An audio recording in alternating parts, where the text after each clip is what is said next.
Ini kita buka aja rahasianya ya. Ingin mendapatkan sesuatu, ya sifatnya duniawi atau ukhrawi, bahkan makom-makom kewalian. Puasa Daud. Ya, tapi niatnya saya sarankan supaya nggak kena kitab ini. Ya Allah, aku niat puasa Daud karena Engkau saja. Kalau jabatanku dinaikin, ya alhamdulillah. Rezekiku lancarin, ya alhamdulillah. Yang penting aku karena Engkau. Jika nanti antum puasa Daud, rezekinya nggak nambah, jangan berhenti puasa Daudnya. Karena kita puasa bukan karena rezeki, kita puasa karena Razzaq, bukan rezekinya. Kita bukan penyembah rezeki, kita penyembah Allahur Razzaq. Begitu. Jabat akhirnya Sayyidina Daud, seumur hidupnya dia berpuasa. Berpuasa sehari, puasa besok tidak, untuk kompensasi hukum rahmah. Hukum rahmah, hukum kasih sayang. Ya, supaya tanda terima kasihnya nyambung kepada Allah SWT. Ya, sudah pernah dengar masalah ini sebelumnya? Ya, mudah kali ya. Jadi 4 cara ini kesalahan orang berdoa. Ya. Yang pertama, talabuka minhu ittihamun lah. Engkau memohon, meminta kepada Allah, minhu, kepadanya Allah, ittihamun, tapi engkau menuduhnya, ya, lahu, terhadapnya. Kenapa? Engkau meminta karena engkau berpikir dia lupa terhadap rezekimu. Lalu kita doa, ya Allah, masa sih lupa? Sering gitu gak? Kita itu sering doa kayak ngasih tahu Allah, benar gak?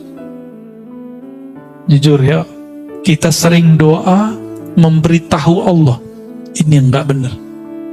Sebelum kita berdoa, Allah kan sudah tahu. Maka kita berdoa bukan sedang memberitahu. Kalau kita sedang memberitahu, kita telah menuduhnya bahwa dia sebelum kita doa tidak punya pengetahuan. Batallah sifat 20-nya. Jadi mulai malam ini kalau berdoa, katakan di hati, ya Allah yang maha mengetahui isi hatiku, yang maha mengerti apa yang aku minta. Sebelum aku meminta, engkau telah tahu apa yang aku perlukan. Aku ingin bermanja-manja bermunajat kepadamu. Tuh, inilah pembukaan Hizib Bahar. Allahumma ya Allah, ya Alim, ya Azim, ya Halim, Anta Rabbi wa ilmuka hasbi, fa ni'mal Rabbu Rabbi wa ni'mal hasbu hasbi. Terjemahan bebasnya kayak tadi Pak. Itu teks Arabnya begitu, tapi terjemahan bebasnya kayak tadi. Ya. Engkau, yang kedua, pertama tolab minallah, yang kedua tolab lillah. Apa tolab lillah? Kita meminta untuk Allah atau karena Allah. Nah, orang-orang seperti ini, kenapa dia kemudian mencari rasa supaya Allah itu ada? Berarti dia merasa Allah itu pernah tidak ada. Gawat nggak? Yang hilang, muncul, hilang, sadar, tidak sadar, itu kita atau Allah? Ya. Nah, ini kalau diterjemahkan, talabuka lahu, tuntutanmu terhadapnya supaya dia ingat, supaya dia menjawab, itu karena kamu ghaibah, hatimu tidak terkoneksi kepada Allah. Maka orang sering ngomong gini kayak tadi, saya udah minta kok, saya udah doa bertahun-tahun kok, tapi kok Allah tidak jawab. Ya, berarti hatinya ketika doa tidak terkoneksi kepada Allah. Dan dalam hadis yang sahih disebutkan bahwa Nabi SAW bersabda, innallaha la yujibu, Allah tidak menjawab. Apa yang tidak dijawab? Doa dari orang yang min qalbin ghafil, dari kolbu yang lalai. Allah nggak jawab. Manapun, hati-hati. Ciri-ciri orang yang diterima amalnya, dia lupa kalau dia beramal. Ciri-ciri orang sedekahnya diterima, dia lupa berapa yang dia kasih. Lupa di situ artinya dia nggak mau sebut-sebut. Ciri-ciri orang yang diterima pengabdiannya, dia tidak merasa telah mengabdi kepada Allah ya, kepada rumah Allah, karena majelis-majelis yang kita, ini kan majelis nih Pak. Ya kalau bukan karena saya nggak jadi, tunggu setelah ini antum diuji. Ya, saya setiap kali ngomong begitu saya diuji sama Allah dari kecil Bang. Ngurus. Yang ketiga, talabuka li ghairihi, engkau menuntut, memohon pertolongan kepada selainnya. Perlu digarisbawahi, tawassul bukanlah memohon kepada selain Allah. Tawassul itu hanya meminta kepada Allah. Yang paling dekat kepada Allah kan ruh kita, dan ruh itu terhubung erat dengan nafas. Terhubung erat dengan nafas ini. Maka ada namanya zikir anfas, zikir nafas ya. Saya baru saja mendapatkan ijazah Thariqah Aidurusiyah ya, dari salah satu guru kita. Dan di situ ada zikir anfasnya. Ada zikir anfasnya, zikir nafas. Sebagaimana di Thariqat Samaniyah ada Naqsyabandiyah, ada Syaziliyah, dan Thariqat-Thariqat lain ada ya. Jadi kita bertawassul bukan meminta kepada selain Allah, hanya meminta kepada Allah. Wa talabuhu min ghairihi, talabuka, engkau meminta, yang keempat, engkau meminta kepada selainnya, pertanda engkau memang jauh dari saya.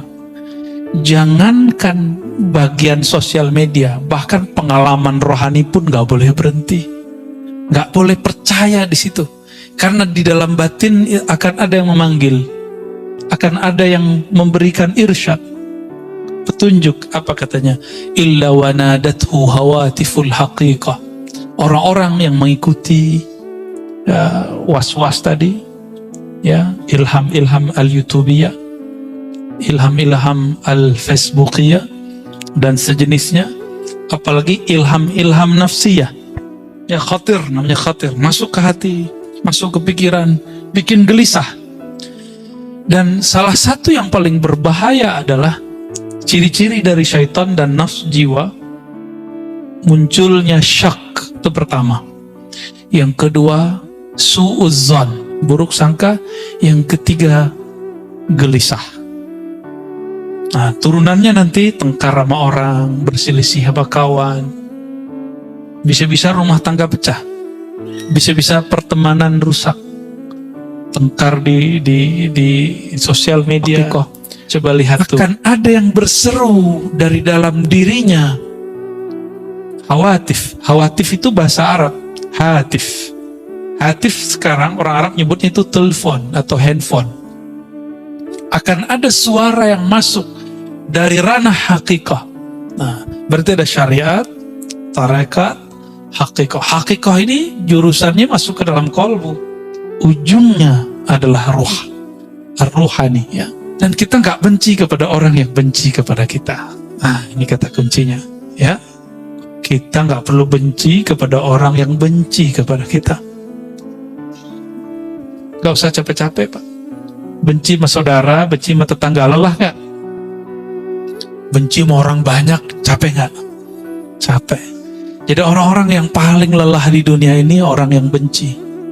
Karena kalau sudah benci, keluarlah hasad, iri, dengki. At-ta'abun nas fid dunya al-hasid. Orang yang paling lelah di dunia ini orang yang dalam dirinya ada kebencian sehingga dia iri, dengki. Jadi kita nggak usah benci sama orang. Wal mubghid, dan orang yang suka marah-marah. Marah di mana aja ya. Maka kita minta ampun kepada Allah jika kita pernah marah tidak pada tempatnya ya. Apa emang bisikan yang di dalam hati ketika kita kasyaf, ketika kita melihat sesuatu, innama nahnu fitnatun fala takfur, itu semua yang kita lihat dia akan berbicara secara sir. Kami yang engkau lihat ini, kami yang engkau alami ini, kami yang engkau peroleh ini hanyalah ujian. Fala takfur, jangan kufur nikmat, jangan kufur nikmat ya. Banyak yang kufur nikmat di situ ya. Was-was itu ada dua. Satu dari dalam diri, satu dari luar diri. Yang dari luar diri ini ada syaitan bertubuh manusia, syayatinul insi, dan yang kedua syayatinul jinni, setan jin. Apa yang dia bawa? Was-was, yuwaswisu fi sudurin nas. Ya, dia mewas-waskan manusia. Ya.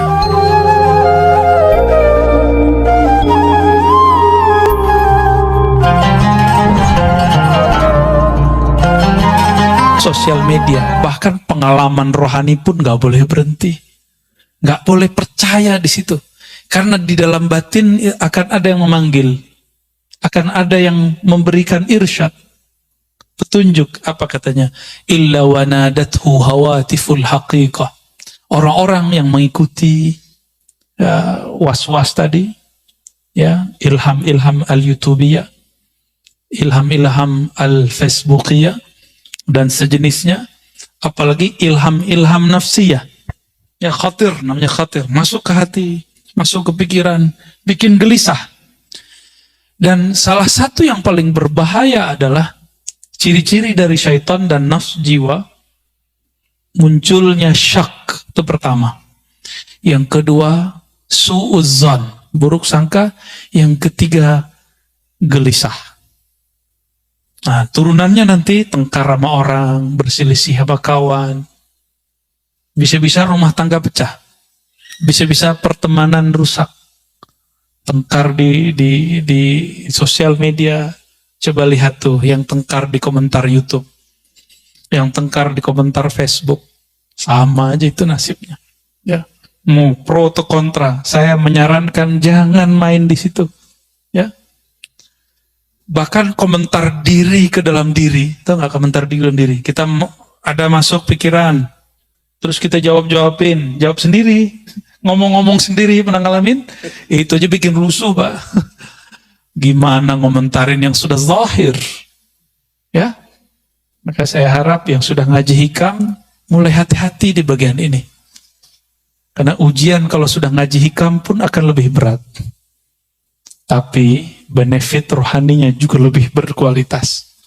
Orang yang diujinya tinggi, anugerahnya pun melimpah.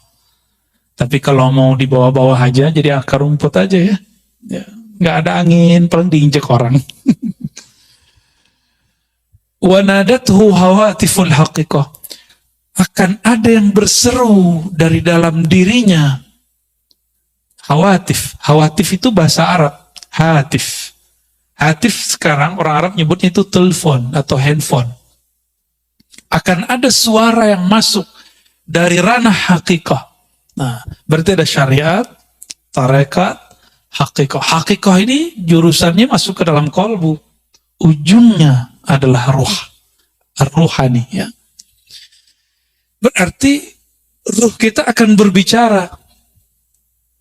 Ketika Bapak nih ngalamin sesuatu nih, atau dapat bisikan sesuatu, ya, alladzi tatlub amamak, yang akan engkau cari ada yang lebih tinggi dari itu.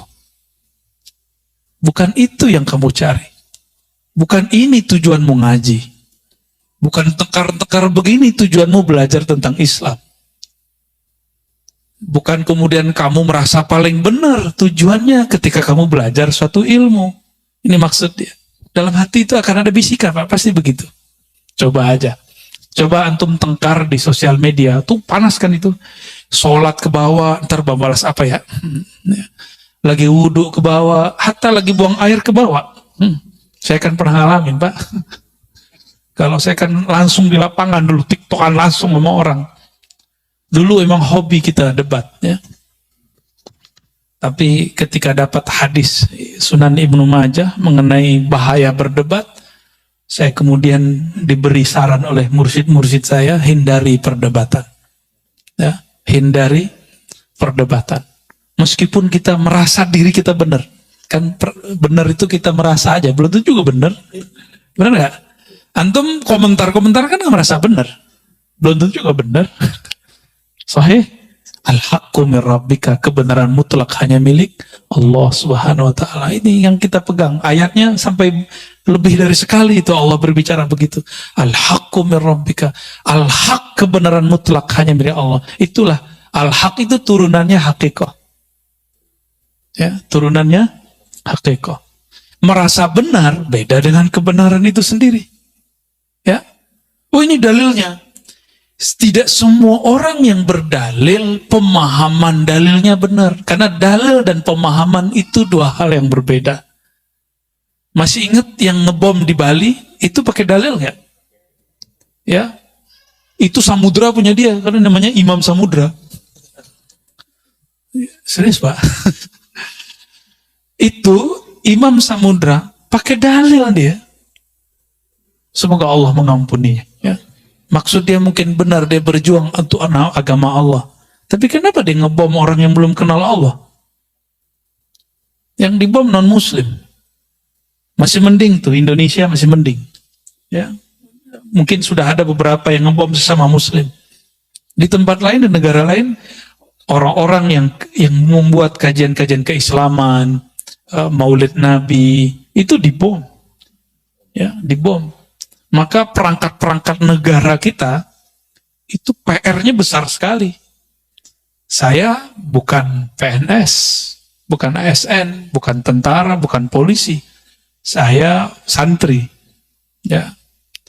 Maka yang kita lakukan adalah amal-amal santri, ngaji kitab. Ya. Jika mereka ngurusnya nangkep-nangkep, nah itu urusan mereka itu. Atau apapun, kita ngurusnya memperbaiki dari dalam. Karena ini kesalahan kami juga.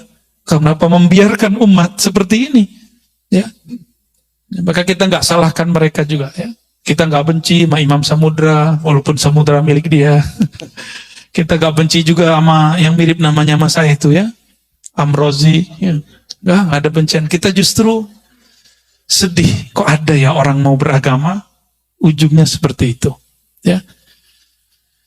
Dan kita nggak benci kepada orang yang benci kepada kita. Nah, ini kata kuncinya. Ya, kita nggak perlu benci kepada orang yang benci kepada kita. Nggak usah capek-capek, Pak. Benci sama saudara, benci sama tetangga, lelah nggak? Benci sama orang banyak, capek nggak? Capek. Jadi orang-orang yang paling lelah di dunia ini orang yang benci. Karena kalau sudah benci, keluarlah hasad, iri, dengki. At-ta'abun nas fi dunya al-hasid. Nah, orang yang paling lelah di dunia ini orang yang dalam dirinya ada kebencian sehingga dia iri dengki. Jadi kita nggak usah benci sama orang. Wal mubghid, dan orang yang suka marah-marah. Marah di mana aja ya. Maka kita minta ampun kepada Allah jika kita pernah marah tidak pada tempatnya ya. Emang saya nggak pernah marah, saya pernah marah juga Pak. Dulu hobi saya marah, ini santri saya yang sering saya marah-marahin dulu ya. Dulu berapa kali kena berdiri? Sering ya, tuh sering dulu. Alladzi tatlub amamak. Jadi di dalam diri kita, qalbu akan berkalam. Hei, yang kamu cari bukan ini, bukan tengkar-tengkar begini, bukan ilham-ilham begini.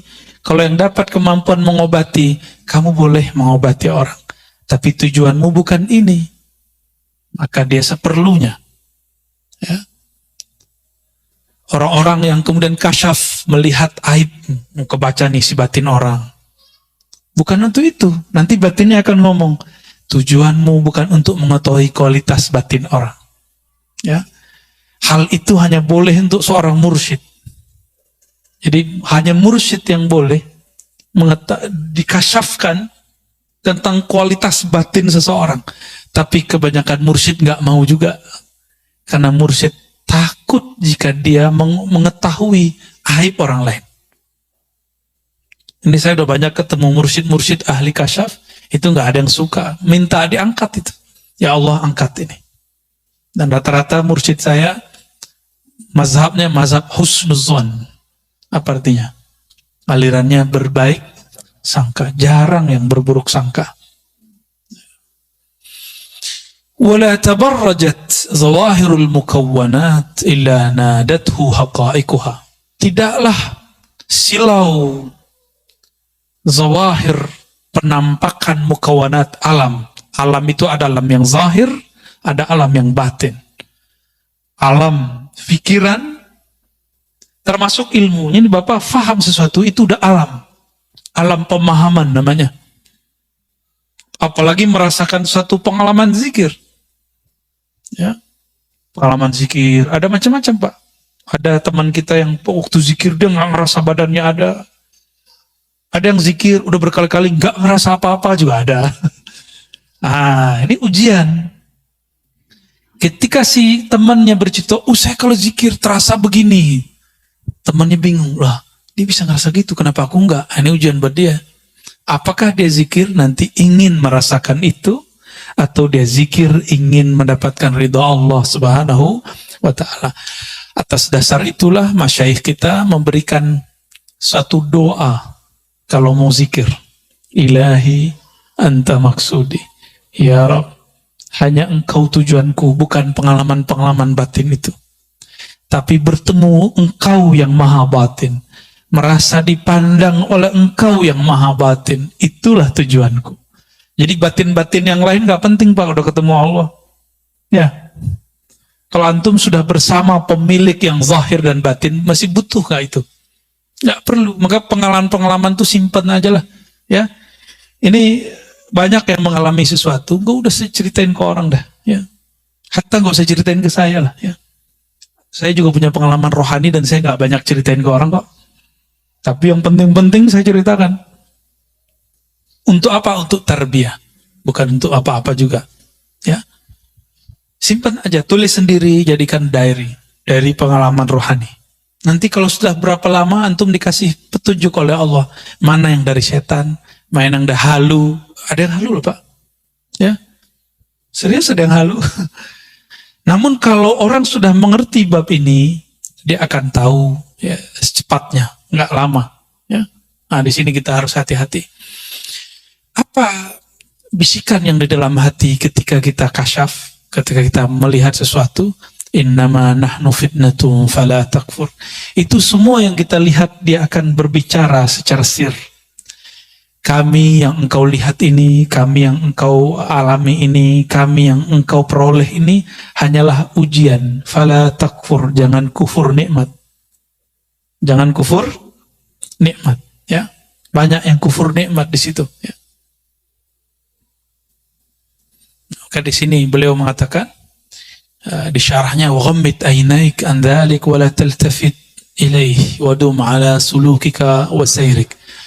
Udah, pejemin aja matanya, nggak usah pandang itu. Ya. Thariqah saya ngaji, ta'lim wa ta'allum, al-ilm. Jadi thariqatuna, thariqatul ilmi wa ta'allumi wa ta'lim. 3 itu. Thariqat saya, thariqah ngaji.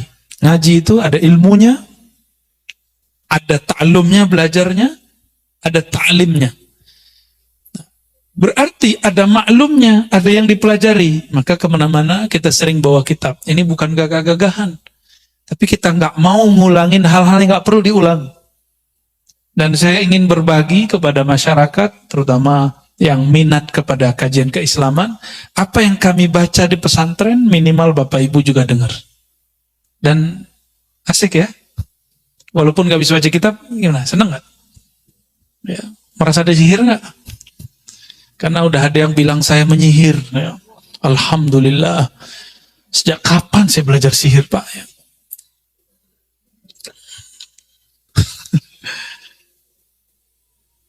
Dan antum percaya nggak aneh penyihir?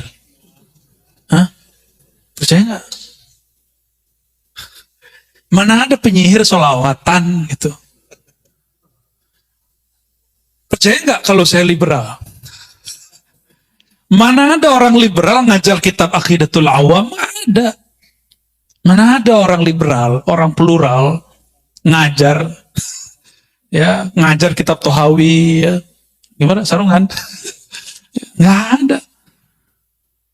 Itu potong-potongan dan mereka tidak mengerti kata-kata kunci bahwa kita berbicara bab namanya ontologis. Kalau teologis itu akidah. Saya nggak pernah satu detik pun keluar dari akidah Ahlus Sunnah wal Jamaah. Ya, tidak pernah kita keluar. Kalau mazhab fikih kan kita bisa berselancar Pak. Di dalam mazhab Syafi'i itu sudah banyak kaul-kaul yang bisa kita pakai. Ya. Jadi antum percaya nggak? Anda liberal. Percaya nggak saya mengajarkan nyembah Nabi Isa? Hah? Itu kan video yang dipotong kan? Antum percaya nggak saya mengajarkan menyembah siapa saja? Berarti antum telah sampai usul kepada Allah. Kan nggak ada. Kita menjelaskan dalam bab rohani tidak ada kata benar salah. Dalam bab rohani sempurna tidak sempurna. Sempurna itu al-Muhammadi, Nabi Muhammad sallallahu alaihi wasallam. Selain itu tidak sempurna. Makanya ketika ada kajian kita yang dipotong salah satunya, saya pernah menjelaskan satu ayat surah Ar-Ra'd ayat 15, ingat saya. Ya, sujud kepada Allah apapun yang di langit dan di bumi. Ya. Apa kata Sidi Syekh Ahmad Tijani dan imam-imam yang lain? Apapun yang di bumi, apapun yang di langit, semuanya sedang menyembah Allah, walaupun zahirnya dia menyembah selain Allah. Itu kalam beliau. Itu bab namanya bab ontologis, bukan bab teologis. Kalau bahasa kitanya bukan bab akidah, itu bab wujud. Adakah wujud di alam ini selain wujud yang hakikinya dari Allah Subhanahu wa Ta'ala? Nggak ada. Ya. Giliran kita sodorin begitu, mereka nggak berani serang Syekh Ahmad Tijani, tapi serang Ar-Razi. Ya. Karena takut juga dia ya. Gimana? Antum percaya nggak aneh ngajarin nyembah Nabi Isa? Itu kan kekonyolan yang diilmiah-ilmiahkan ya. Nah, kita nggak mau lah seperti itu. Husnuzon kepada orang itu. Kalau nggak ngerti tanya langsung. Ya.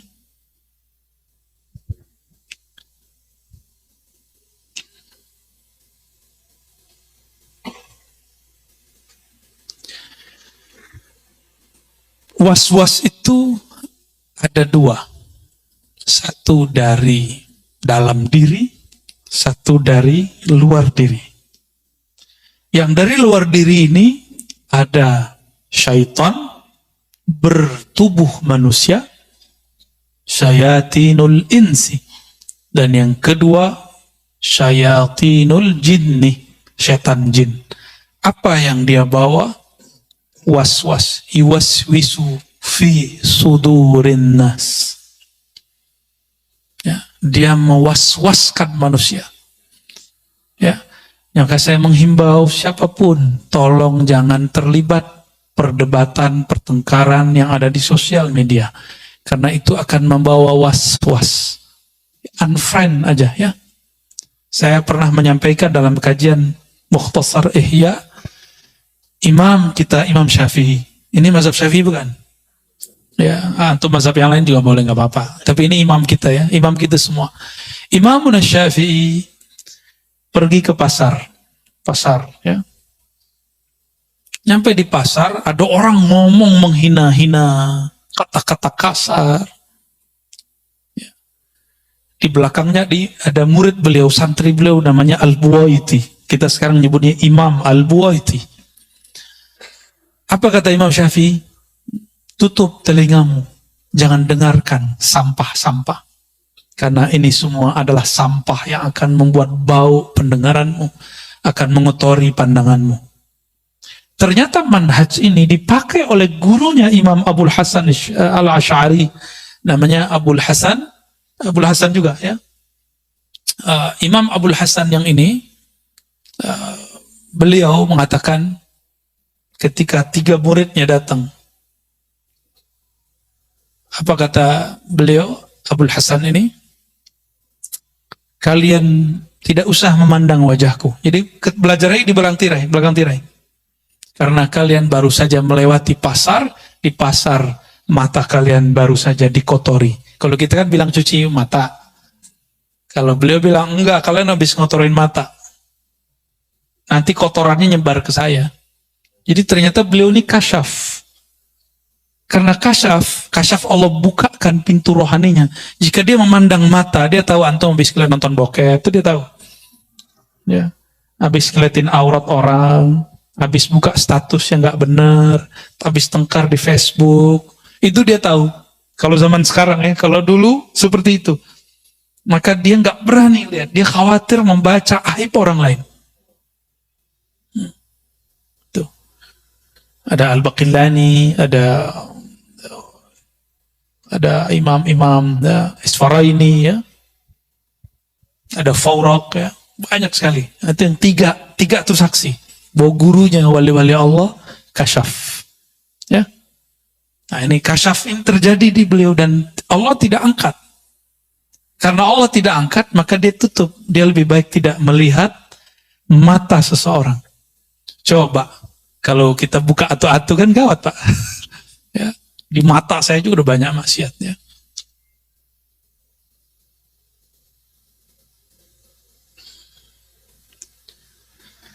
Ya, itu yang nomor berapa sih itu? Nomor 28. 29. Oke. Sekarang kita masuk ke hikmah yang baru. Sebenarnya masih banyak penjelasannya. Minimal sudah dapat intinya. Bahwa jika antum dapat kasyaf, atau ada kasyaf Facebookia, kasyaf YouTubea, dapat informasi dari sana, jangan langsung percaya. Oke? Nah, ini penting sekali. Penting dalam beragama. Capek, ya. Nggak perlu, tidak membuat hati kita tenang, tinggalkan. Sepakat? Ya. Oh, dia memancing emosi saya. Nah, ini ujian buat kita. Ya, maklum sih manusiawi, ya. Makanya sebaiknya daripada debat, hindari. Jangan ketemu, nggak usah ketemu. Oh, kita diremehin mah, dia harga diri gua di mana, kan gitu. Nah, itu ujian antum di situ, merasa diri berharga. Ya. Bismillahirrahmanirrahim. Hikmah yang berikutnya 29. Di kitab saya 21, ya. Kitab saya cetakan Darut Taqwa,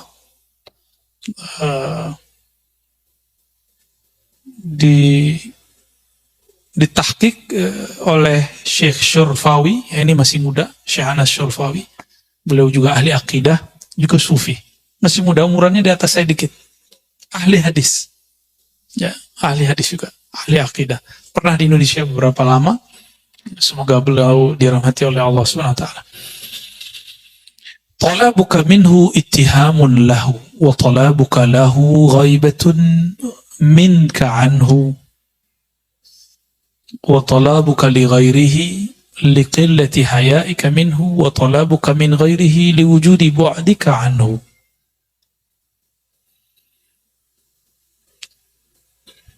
Ada 4 jenis orang meminta.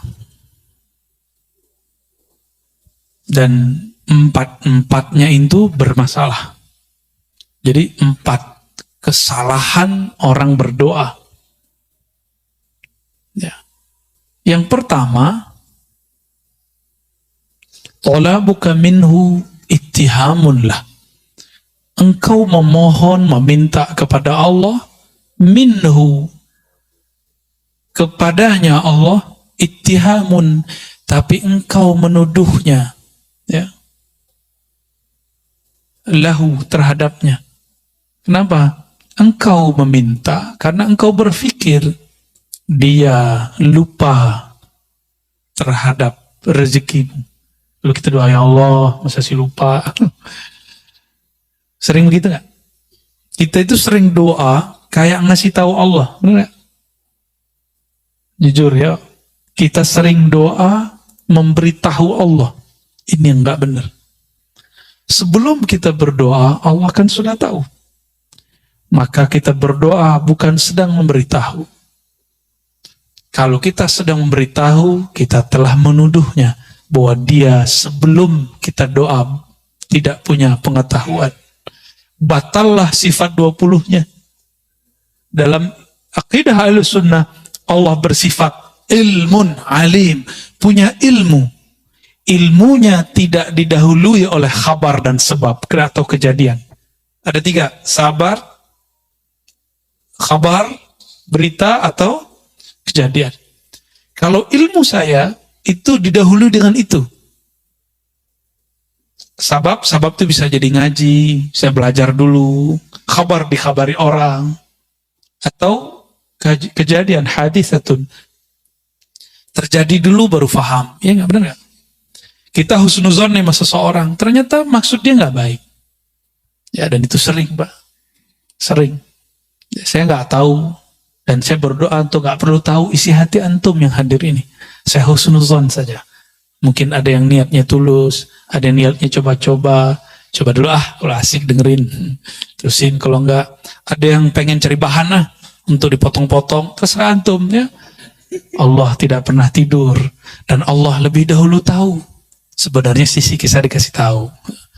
Cuma nggak boleh aneh kasih tahu. Di antara wajah-wajahnya kan kelihatannya. Itu wajah nggak bohong, Pak. Mata itu bisa berbicara seperti Imam Abul Hasan tadi. Bisa ngomong dia. Atau hati-hati aja ketemu dengan orang-orang yang kalbunya selalu dekat dengan Allah Subhanahu wa ta'ala. Ya, maksudnya bukan saya ya. Kalau mas saya terserah antum lah ya. Wa talabuka. Nah, sebelum masuk yang kedua. Jadi kebanyakan kita doa ngasih tahu Allah. Berarti kita buruk sangka Allah sebelumnya tidak tahu. Saya mau tanya sama antum. Antum nggak doa, kalau rezeki pasti nyampe nggak? Antum nggak nyembah Allah, nyembah Tepekong, nyembah Yesus, nyembah Wisnu, Siwa, apapun, terserah. Tapi kalau rezeki nyampe nggak? Nyampe. Jadi jangan heran kalau ada di Indonesia, apa istilahnya 9 naga, lebih kaya. Ya wajar, mereka rajin nyari kok. Kita kan ngomeng doang, ngemeng ya. Kita cuma bisa komentar-komentar, 9 naga, 9 naga. Kita nggak mau seperti mereka mencari. Alasannya zuhud. Ya.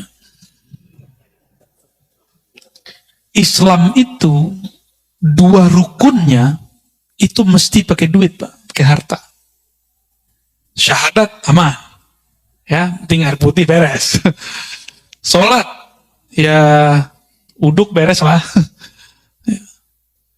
Tapi kalau masuk puasa enggak juga, malah ngurangin. Tapi setiap bulan puasa selalu pengeluaran kita lebih besar. Saya nggak tahu juga kenapa tuh ya. Dan yang keempat, kelima itu butuh duit. Bahkan seakan-akan Allah berpesan, kamu carilah dunia supaya kamu bisa berbagi. Itulah pesan dari rukun Islam yang keempat. Ya, berzakat, benar?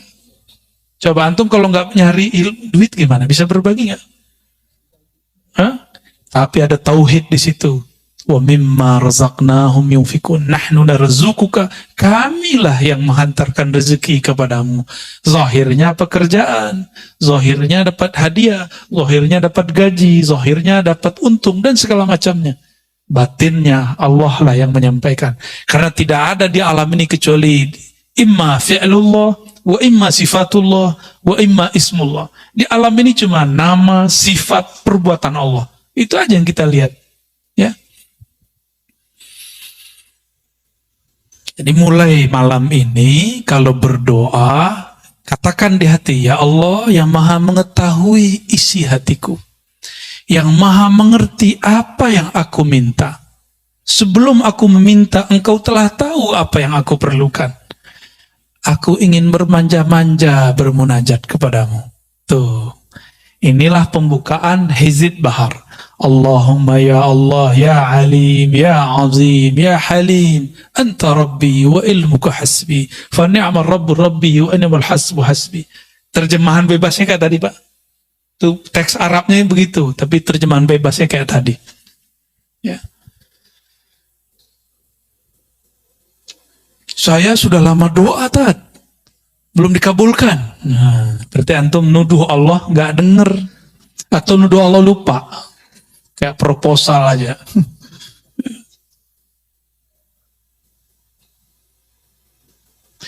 Wa talabuka lahu ghaibatun minka anhu. Engkau, yang kedua, pertama talab minallah, yang kedua talab lillah. Apa talab lillah? Kita meminta untuk Allah atau karena Allah.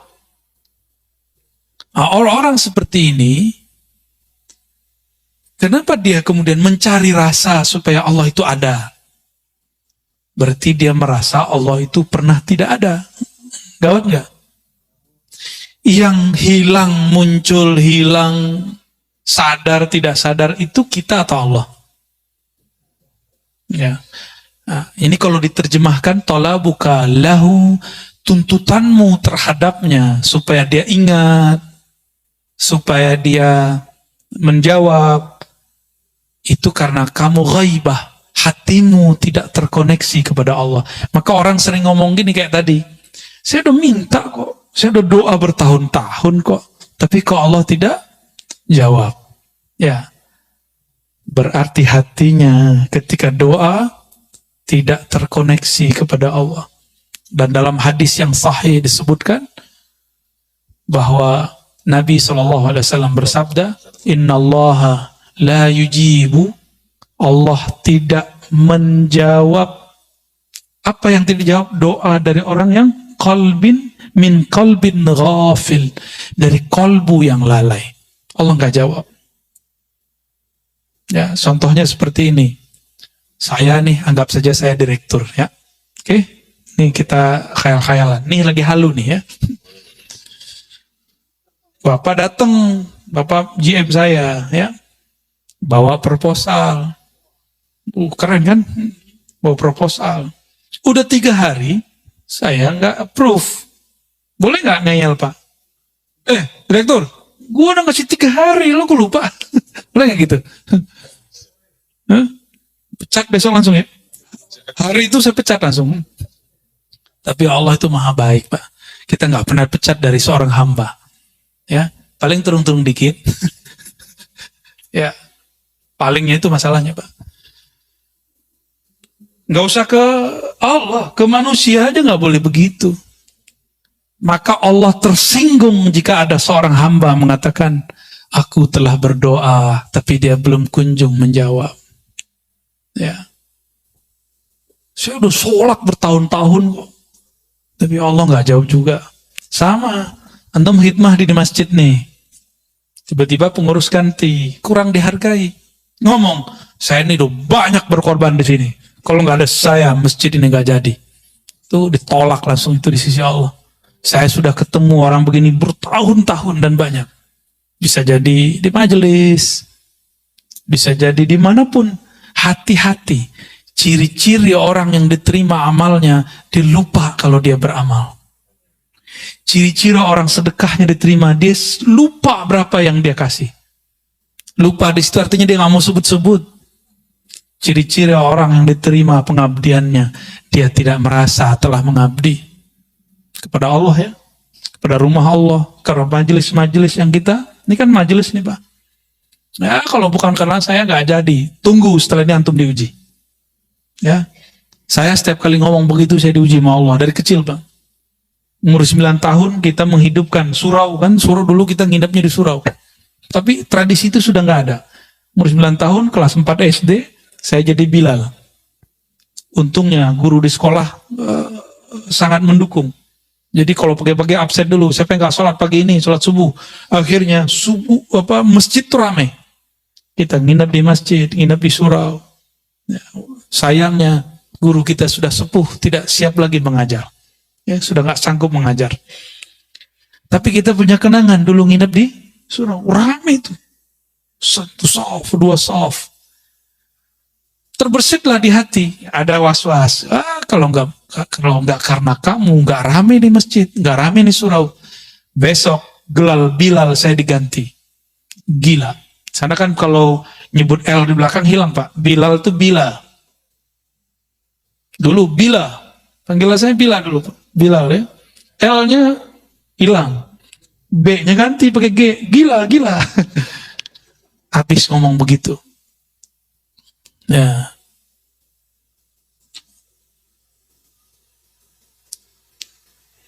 Yang ketiga, talabuka li ghairihi.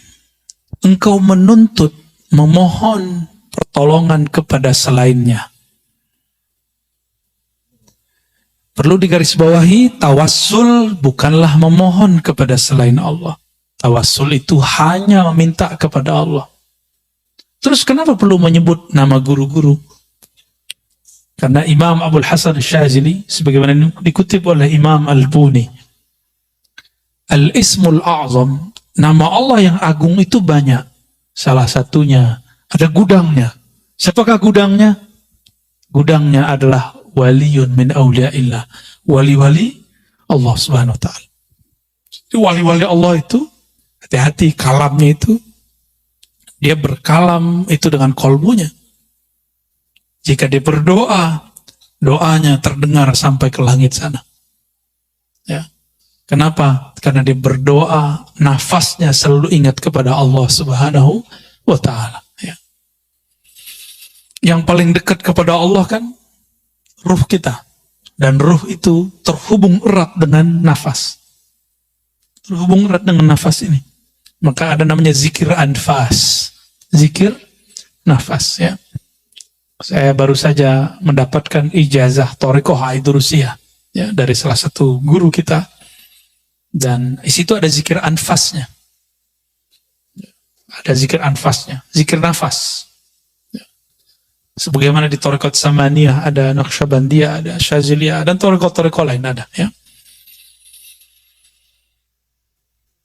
Jadi kita bertawassul bukan meminta kepada selain Allah, hanya meminta kepada Allah. Ya. Oh, tawassul cuma boleh kepada orang yang hidup dan hadir, Ustaz. Kan gitu kata orang. Apa jawabannya? Di hadis Imam Tirmizi tidak disebutkan hidup dan hadir. Nabi cuma mengajarkan, Allahumma inni atawajjahu bika, inni atawajjahu ilaika binabiyyika, Nabiyyir Rahmah. Ya Muhammad, inni atawajjahu bika ila Rabbi, fashfa' fiyya. Atau fashfa' faqdi hajatinya. Ya Allah, aku memohon kepada engkau dengan kemuliaan nabimu, Nabi Rahmah. Wahai Nabi Muhammad sallallahu alaihi wasallam, aku bertawassul kepadamu, berwasilah, bermediasi denganmu dalam memohon kepada Allah. Mohonnya ke siapa? Ke Allah. Tapi nyebut nama Nabi Muhammad, karena Nabi Muhammad di dalam dirinya ada gudang nur asma-asma Allah Subhanahu wa ta'ala. Dan itu diwariskan kepada ulama. Ulama-ulama ini menyimpan di dalam rohaninya cahaya-cahaya nama Allah Subhanahu wa ta'ala. Saya boleh sampaikan, qalbul awliya, qulubul awliya, khazainu asma'illahi ta'ala. Kolbunya para wali-wali Allah adalah perbendaharaan nama-nama Allah Subhanahu wa ta'ala. Kalau dulu Imam Ghazali dalam kitab Ihya beliau mengatakan dadanya para ulama adalah kuburnya ma'rifat dan asrar. Kubur itu diziarahi enggak? Diziarahi enggak? Imam Ghazali ini ngomong. Antum kalau nggak percaya yang pertama, yang Ghazali aja deh yang percaya. Kalau aneh kan ngomong, kolbunya para aulia adalah kumpulan gudang nama-nama Allah Subhanahu wa ta'ala. Sedangkan Imam Ghazali lebih dahsyat lagi, beliau berkata, apa kalamnya? Sudurul ulama kuburul ma'arif, kuburul ma'rifah wal asrar. Dada para ulama adalah kuburan daripada ilmu ma'rifat dan rahasia. Itu sebabnya ulama dikunjungi. Ya, itu sebabnya ulama dikunjungi. Ya, saya pun senang ziarah ke ulama. Kalau ke saya nggak usah dulu ngaji-ngaji aja. Nggak usah soan-soan dulu lah, belum pantas ya. Belum pantas aneh disoan-soanin ya. Mau berkunjung, belum pantas. Masih ada guru-guru sepuh, kiai-kiai senior. Kepada beliau lebih aula, lebih utama kita berkunjung. Ya, kalau perlu saya temenin berkunjung ke mereka. Kebetulan lagi pas waktunya ya. Insya Allah ya. Mau ziarah nanti ya. Ziarah bareng-bareng kita mau. Insya Allah. Nah, kenceng. Semoga COVID-nya nggak bekerja banyak ya. Ini karena mau libur sengaja ya, jangan terlalu euforia. Siapa tahu nanti ada virus baru. Nah, itu maksud dari pemimpin kita ya. Ini udah nggak pada pakai ini nih. Ya, ini rahasia kita aja ya.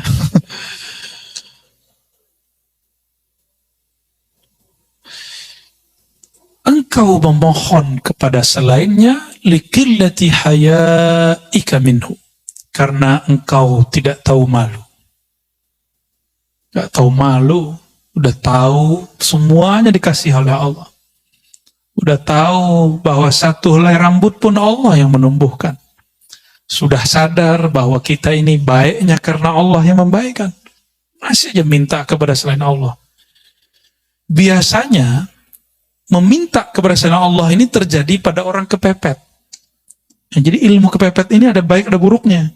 Kalau waktu kita mahasiswa kepepet malam ini langsung jadi itu skripsi. Ya. Tapi kepepet. Nah, ini biasanya kan yang kepepet itu orang sakit.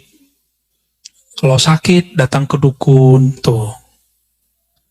Dukun ya tahu deh ya. Dia kan minta ke Allah juga sebenarnya. Cuma kan antum dia disuruh syirik. Tapi ingat, ada orang yang dituduh dukun, dia bukan dukun. Nah, itu disebut uskun, ustad, tapi dituduh dukun. Ya, ahli ruqyah, itu dia nggak syirik. Ya, yang teman-teman ruqyah itu, saya tidak menentang praktek itu, saya cuma ingin mengingatkan jangan asik di situ, gitu aja. Ruqyah kan salah satu yang dibolehkan Nabi Muhammad Sallallahu Alaihi Wasallam. Jadi kita nggak masalah, tapi jangan halu, ya, berbahaya. Masa percaya sama orang lagi kesurupan? Saya paling merasa aneh jika ada orang mentasdik, mempercayai omongan orang kesurupan. Orang kesurupan antum percaya? Makanya ada video orang ngambil kaligrafi nama Ashabul Kahf, di tengahnya ada kitmir. Ya. Gitu kan. Nah, saya ada di sini karena itu. Nah, ini cara setan lewat jin yang nyusup, ya, sehingga menjadi kesurupan kepada seseorang untuk menghina nama-nama kekasih Allah. Ashabul Kahf itu kalau dalam ilmu ma'rifat termasuk nabi-nabi tapi bukan rasul.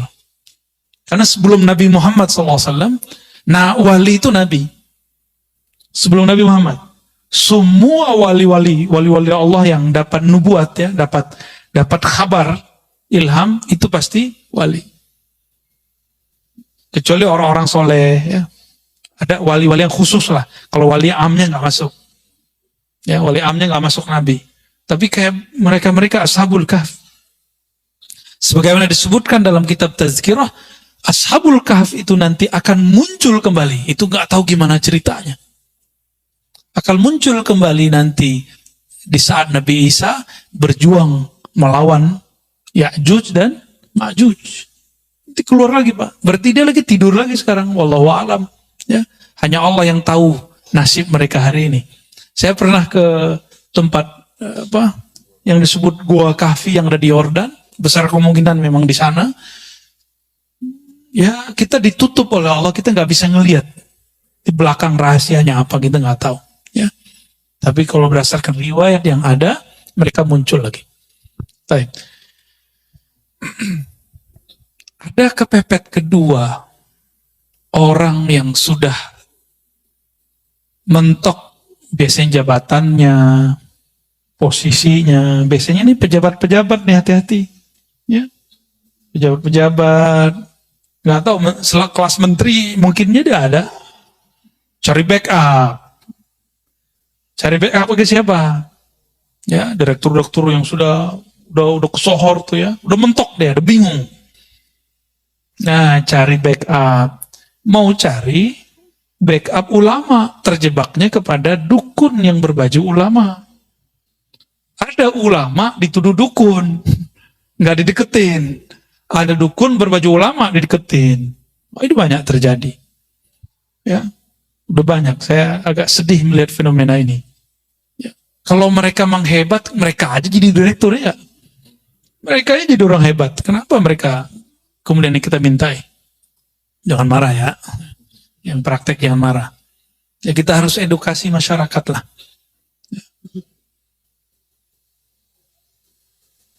Wirid-wiridnya sudah ada semua kok, Pak, di Instagram, di YouTube. Wirid supaya narik rezeki. Ada semua. Wirid untuk jabatan naik. Ada semua. Antum mau ngamalin nggak? Ya, itu aja sebenarnya. Tapi ada cara paling ringkas. Puasa Daud, sedekah, udah beres. Karena sebaik-baik karir Nabi Daud. Nabi Daud itu karirnya terbaik. Apa rahasianya? Rahasianya apa coba? Puasa Daud ya. Ya namanya puasa Daud, ya Nabi Daud yang puasa. Dulu di awal Allah mencipta Sayyidina Adam. Nabi Adam dikasih unjuk takdir semua keturunannya, termasuk saya duduk malam ini di sini dan antum hadir malam ini. Nabi Adam sudah dikasih unjuk. Nabi Adam tahu. Ya, maka Nabi Adam tersenyum kalau melihat kita ngaji.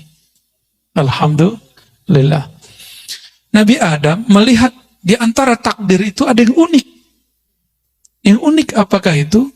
Nabi Daud ahli pandai besi. Dia akan bisa menciptakan senjata-senjata yang hebat. Tapi umurnya tidak cukup. Umurnya barangkali cuma sampai umur 60-70. Anggaplah 70. Dia mati, meninggal. Akhirnya Nabi Adam mengatakan seandainya. Ini wahyu ke dalam hatinya. Jadi wahyu itu ada macam-macam juga. Ada yang sudah di Lauh Mahfuz, ada yang langsung ke dalam ruhnya para nabi. Ini tingkatan-tingkatan wahyu, Pak. Yang sudah sampai, jadi Allah berkalam ke Lauh Mahfuz. Itu babnya kudrat iradat. Kita sebut takdir. Ada yang masuk ke dalam ruhani para nabi dan para wali. Nah, ini namanya bukan takdir, namanya rahmah. Ya, karena arsy itu adalah tempat Allah mengejawantahkan rahmatnya. Disebutlah Ar-Rahman 'alal arsy istawa. Terhadap arsy Allah meratakan, melimpahkan rahmatnya. Arsy itu di atas langit. Antara langit dan arsy ada takdir, Lauh Mahfuz. Berarti hukum arsy lebih tinggi daripada hukum Lauh Mahfuz. Seperti, mohon maaf, kolonel, atau kalau di polisi apa namanya? Kombes punya suatu kebijakan. Terus ada atensi dari jenderalnya, jenderal bintang 1. Berubah nggak dia? Berubah. Di dunia aja begitu, gimana di langit nggak? Ini kan cuma imitasi yang di sana. Yang ada di alam ini adalah imitasi. Apa arti imitasi? Ya, tiruan yang di sana, yang hakiki yang di sana. Nah, langsung hukum arsyah, hukum rahmat yang disebutkan di dalam Al-Quran, ya, bahwa rahmat Allah mendahului ghadabnya. Hadis qudsi juga disebutkan begitu. Rahmat Allah mendahului murkanya. Dalam sebuah lafaz ada kalimat di hadis qudsi misalnya, inna rahmati sabaqat ghadabi.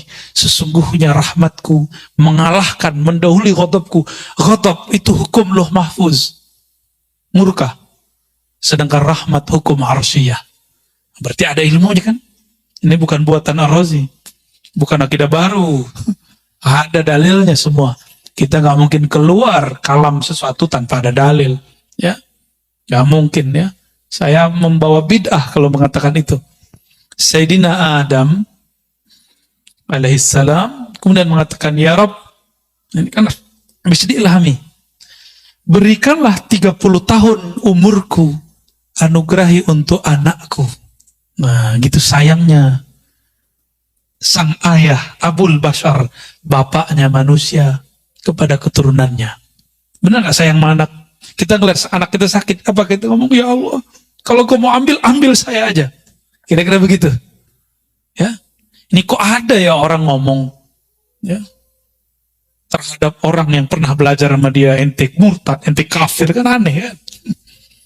Dan gak pantas begitu. Berarti dia gak pernah merasa jadi guru yang sebenar-benarnya. Karena guru yang ada mengayomi, mendoakan kebaikan, bukan memvonis. Ya, itu aneh kalau itu terjadi.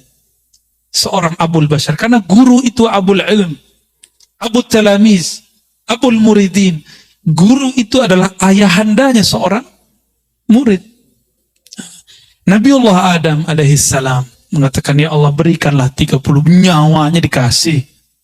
Bukan hanya doa, nyawa dikasih, Pak. Antum ada yang begitu? Saya melihat sosok itu ada di Imam Sya'rani.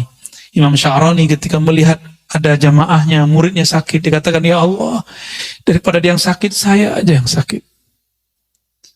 Ada muridnya ketimpa apa, masalah apa, selalu mengatakan, ya Allah, takdir dia pindahkan kepadaku, biar aku yang nanggung. Kalau dia nanggung, dia kafir.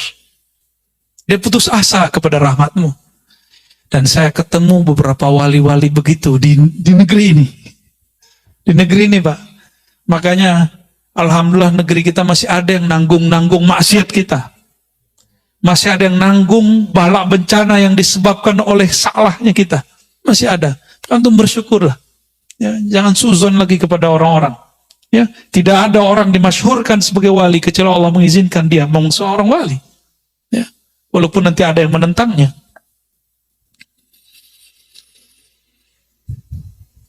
Akhirnya Sayyidina Adam, takdir rahmah mengalahkan takdir kudrat iradat. Diberikanlah 30 tahun. Apa yang terjadi? Setelah umur itu dikurangi, berarti umur Nabi Adam berkurang. Datanglah malaikat maut mengatakan, Mas Adam,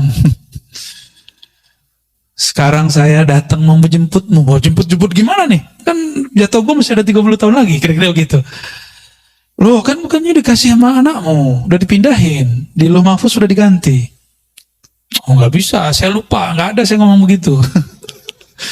Itulah awal nisyan, ya, waqa'a ala Sayyidina Adam. Awal kelupaan terjadi pada Nabi Adam. Atas dasar itulah kata Nabi Muhammad SAW, keturunan Nabi Adam pasti akan lupa. Lupa sama Allah, lupa sama Rasulullah, lupa sama anak bini ya. Lupa, emang dari sono. Mau gimana lagi? Hukum rahmah terjadi lagi. Nabi Adam ini kan posisinya lebih tinggi dari malaikat maut. Ya Allah, saya lupa. Menurut saya masih ada 30 tahun lagi. Ya udah, 30 tahun lagi Nabi Adam hidup. Malaikat maut pensiun dini. Diundur. Yaudah, gua ngalah deh. Mundur malaikat maut. Ya, lucu juga Pak. Jadi ada semacam negosiasi juga di alam sana. Ya, menarik nggak cerita begitu? Dongeng apa lagi nih Arazi? Hadis sahih kok. Cuma saya ceritakan dengan bahasa kita malam ini. Itu aja bedanya. Ya. Terus Nabi Daud, ini yang jarang diceritakan. Kenapa kemudian Nabi Daud puasanya sehari puasa, sehari tidak? Itu asrarnya ada rahasianya. Untuk menebus hukum rahmah itu, as-sawmu li, puasa itu milikku. Milikku ini hukum rahmah. Maka cara Sayyidina Daud untuk berterima kasih kepada Allah, berterima kasih kepada Nabi Adam, dia berpuasa, puasa Daud. Jadi antum kalau mau ada yang diniatkan ya untuk memperpanjang sesuatu, ini kita buka nyari rahasianya ya. Ingin mendapatkan sesuatu, ya sifatnya duniawi atau ukhrawi, bahkan makom kewalian, puasa Daud. Ya, tapi niatnya saya sarankan supaya nggak kena kitab ini. Ya Allah, aku niat puasa Daud karena Engkau saja. Kalau jabatanku dinaikin, ya Alhamdulillah. Rezekiku lancarin, ya Alhamdulillah. Yang penting aku karena Engkau. Jika nanti antum puasa Daud, rezekinya nggak nambah, jangan berhenti puasa Daudnya. Karena kita puasa bukan karena rezeki. Kita puasa karena Razzaq, bukan rezekinya. Kita bukan penyembah rezeki. Kita penyembah Allahur Razzaq. Jabatan kita malah kemudian turun. Kata Ustadz ini katanya bisa bikin naik. Malah nggak naik-naik. Malah jatuh, tat. Berarti ada rahasia lain. Rezeki kita ke kemana-mana. Banyak orang yang diturunkan di jabatannya. Kalau dia husnuzon, tunggu lahazat. Beberapa saat saja. Sebulan, 2 bulan, bahkan tidak lama. Allah carikan ganti yang lebih indah. Selalu begitu. Akhirnya Sayyidina Daud, seumur hidupnya dia berpuasa. Berpuasa sehari, puasa besok tidak, untuk kompensasi hukum rahmah. Hukum rahmah, hukum kasih sayang. Ya, supaya tanda terima kasihnya nyambung kepada Allah SWT. Ya, sudah pernah dengar masalah ini sebelumnya? Ya, udah kali ya. Kentaran ini dituduh bid'ah lagi. Wa talabuhu min ghairihi. Talabuka, engkau meminta, yang keempat, engkau meminta kepada selainnya. Pertanda engkau memang jauh darinya. Ya. Maka datang kepada, mohon maaf ya, pakai media-media. Saya tidak mengharamkan raja wafak wifik, karena ada ilmunya, ada sanadnya. Karena Ibnu Taimiyah pun membolehkan raja. Gak percaya, buka kitabnya sendiri. Ibnu Qayyim menyebutkan risalah dalam kitab At-Tibbun Nabawi tentang raja. Di piring ditulis, disiram, minum. Ada Pak. Gimana, syirik gak tuh? Kalau ada yang mengatakan dia bermanhaj salaf, lalu mengatakan itu syirik, dia telah mensyirikkan Syekhul Islam Ibnu Taimiyah. Ya, mensyirikkan Syekhul Islam Ibnu Qayyim Al-Jauziyah. Berani. Kalau Ar-Razi ente berani syirikan, tapi Ibnu Taimiyah berani gak ente syirikan? Ya. Kalau Ar-Razi silakan dibid'ahkan, tapi berani ke membid'ahkan Ibnu Qayyim Al-Jauziyah? Gak berani mereka. Ya, beraninya mah kita doang ya. Akhirnya kita ini cuma memuja, memuji, menghormati orang yang sudah wafat, yang sudah mati, yang hidup kita nggak hargai. Ya, nunggu dulu dia mati, baru ente kemudian nangis. Ya. Nunggu dulu sang wali, sang ulama, sang kiai mati, baru nangis-nangis. Dulu saya nggak ngaji kepada dia. Mau sampai kapan ngomong begitu terus ya? Wali setiap saat akan ada yang wafat. Ini sudah banyak wali yang wafat, Pak. Maka ulama-ulama muda harus bersiap-siap mempelajari ilmu ma'rifatullah supaya dia bisa mewarisi tugas-tugas kerohaniannya. Ya, harus. Kalau nggak ada wali-wali itu negeri ini nggak dijaga oleh Allah Subhanahu wa Ta'ala ya. Kita yang minimal jadi wali murid lah ya.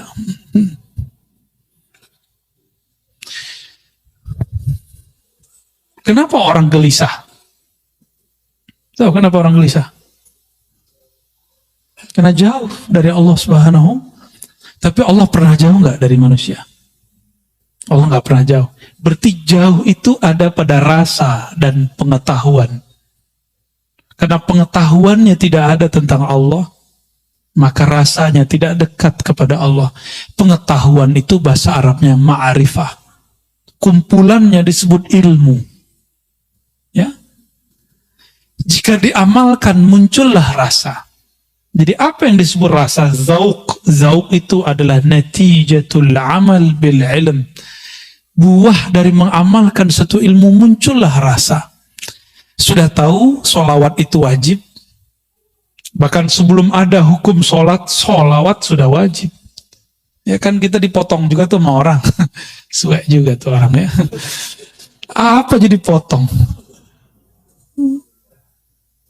Kita mengatakan bahwa sholawat itu lebih wajib daripada sholat. Maksudnya, sebelum ada sholat diwajibkan kepada manusia, Allah sudah bersolawat. Allah itu qadim. Itu mana? Dan disebutkan di kitab ini juga. Ya. Allah itu qadim. Dan Allah dengan kekodimannya. Qadim itu maha terdahulu, maha awal, bahkan tidak berawal. Belum ada langit, belum ada bumi, belum ada aras, belum ada surga, belum ada neraka, belum ada salat ente, belum ada. Ya, belum ada, zakat kita belum ada. Allah sudah bersalawat. Innallaha malaikatahu yusalluna 'alan nabi. Sesungguhnya Allah telah bersalawat ya. Dan senantiasa bersalawat kepada Nabi Muhammad SAW. Kenapa tidak Ar-Rasul? Kalau Ar-Rasul itu Muhammad bin Abdullah. Tapi An-Nabi itu Ahmad Ruhullah. Itulah yang dikhabarkan Sayyidina Isa. Karena Muhammad bin Abdullah belum lahir. Tapi Sayyidina Isa Ruhullah Saghir, Ruhullah Minor. Dia mengenal Ruhullah Kabir. Apa kata dia? Nanti di akhir zaman Ruhullah yang Kabir itu, yang agung, wa innaka la'ala khuluqin azim, yang azim itu akan lahir, akan muncul. Ismuhu Ahmad, namanya Ahmad, tapi Abdul Muttalib ngasih nama cucunya Muhammad. Apakah salah? Tidak. Ternyata setiap orang itu mempunyai rahasia-rahasia mengenai masalah nama. Cuma karena ilmu ini sudah ditutup sementara, rasain saja. Ya, sudahlah dulu ya. Jadi tolong jangan minta-minta nama sama saya ya. Karena sudah ditutup, Pak. Ya.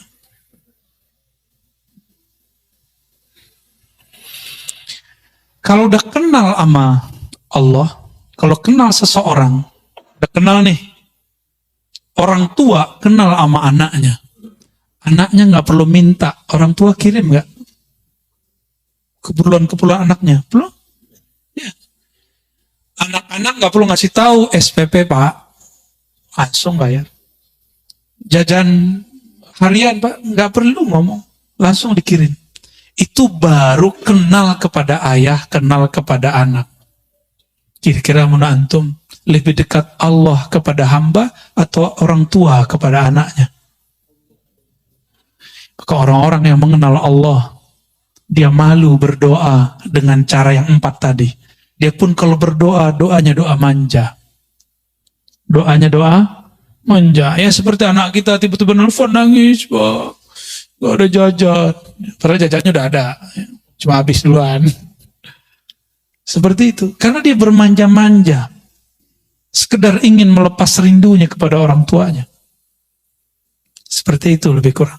Ya, maka berdoalah karena bermanja-manja kepada Allah Subhanahu wa ta'ala. Jangan berdoa itu lagi intimidasi Allah. Ya Allah, saya udah doa nih, udah 2 tahun doa.